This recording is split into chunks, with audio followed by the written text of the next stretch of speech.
Hello and welcome to this video. My name's Kris, I'm an Australian GP, and today I'm going to talk to you about vasectomies. So when I first entered general practice, I did not expect the amount of misunderstanding and misinformation that people had about what truly is a relatively simple procedure.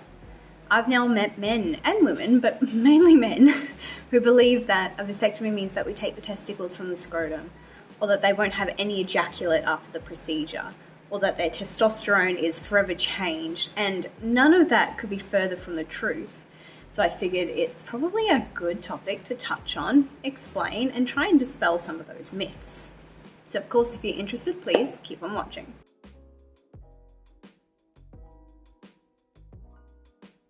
So what exactly is a vasectomy?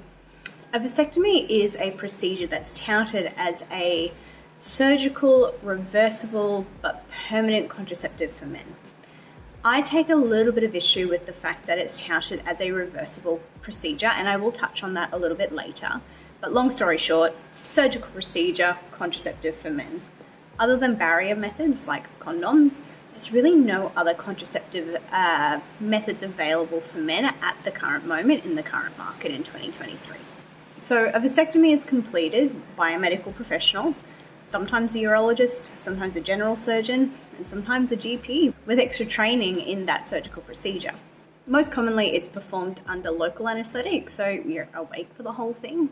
We just numb the area so you don't feel any pain or discomfort during the procedure. So let's talk about the wording. You've got vasectomy. Well, ectomy just means to remove. The vas refers to the vas deferens, which are the tubes that carry sperm through from the testes into the rest of the ejaculate to then exit via the penis during ejaculation.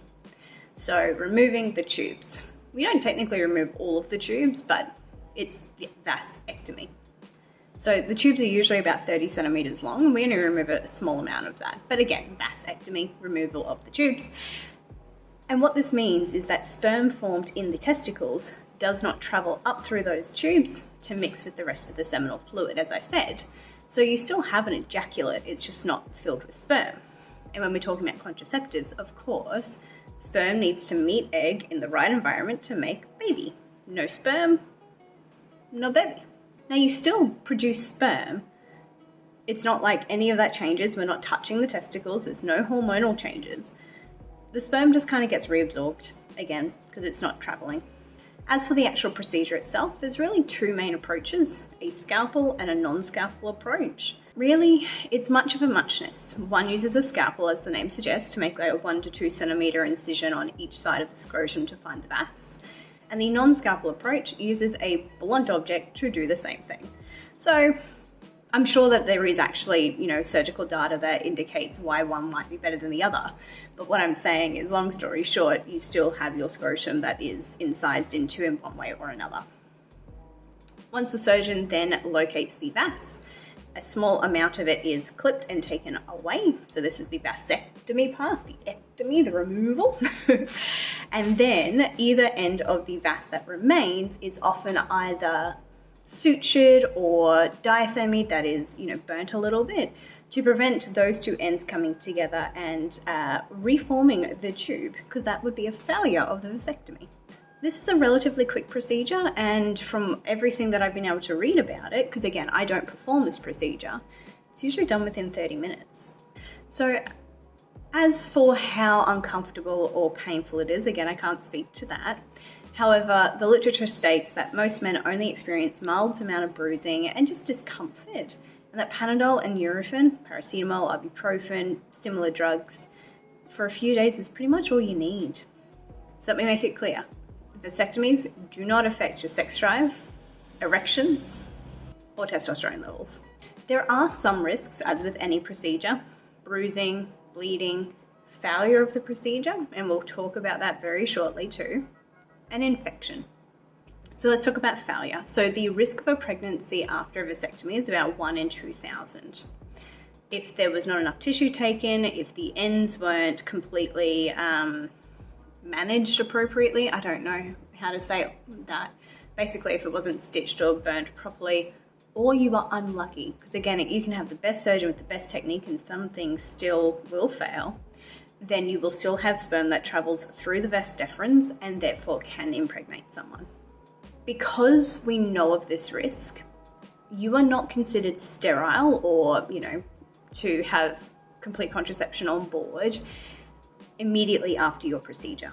There's a couple of reasons for this, but mainly it's because it takes several months for the sperm to clear out of the tubes, so to speak.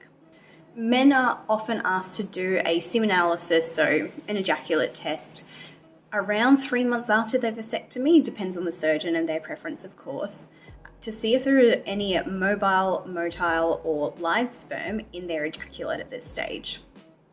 There are some other guidelines about ejaculating 20 times between, months 1 and 3 and things like that. But really it comes down to the semen-analysis. No sperm in the semen-analysis, can't get pregnant. Until you are cleared via this semen-analysis, it is strongly, strongly recommended that if you, as the person who's had the vasectomy, having intercourse with someone who you could get pregnant, that you use a second method of contraception, whether that be a barrier method like a condom, or having them take a hormonal or non-hormonal method of contraception, using the pill, Mirena, Implanon, you name it. So I mentioned at the very beginning that a lot of people do tout vasectomies as a reversible option for contraception. Technically, this is true.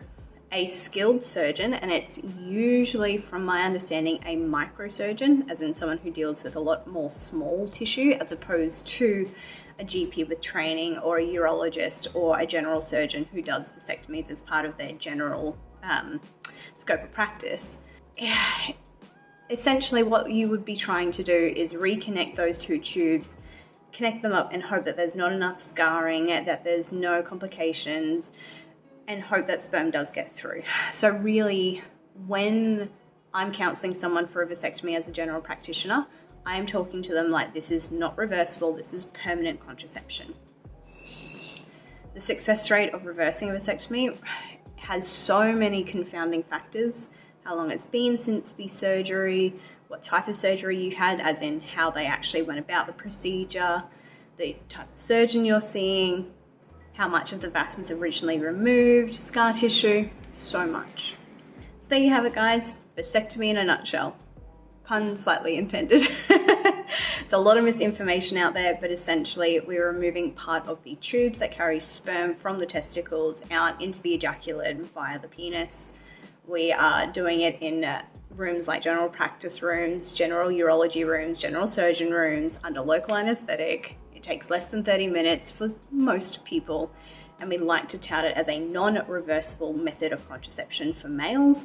However, in some circumstances, it can be reversed by a specialist surgeon.